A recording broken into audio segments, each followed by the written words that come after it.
Gjatë periudhës janar-gusht të këtij viti, shërbimi i punësimit ka regjistruar një total për 17.396 punkërkuesish të zyrave përkatëse në gjithë vendin. Ky numër përfshin individ nga të gjitha grupmoshat dhe komunitetet, të cilët janë në kërkim të mundësive për punësim dhe përmirësim të situatës së tyre ekonomike.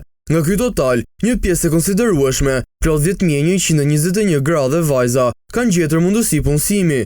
Ky fakt është një tregues i rëndësishëm i përpjekjeve për të promovuar barazinë gjinore dhe përfshirjen e grave në tregun e punës, duke i dhënë atyre një rol më aktiv në zhvillimin ekonomik të vendit. Një tjetër kategori e rëndësishme janë të rinj deri në moshën 29 vjeç, ku 6.797 prej tyre janë punësuar gjatë kësaj periudhe. Përfshirja e të rinjve në tregun e punës mbetet një prioritet kryesor për institucionet, pasi kjo grupmosh përfaqëson fuqinë e ardhshme punëtore dhe një faktor kyç për rritjen ekonomike afatgjatë. Në kuadër të mbështetjes sociale, 1.311 persona janë përfitues të pagesës së papunësisë, një ndihmë që u ofrohet atyre në pritje të gjetjes së një vendi pune.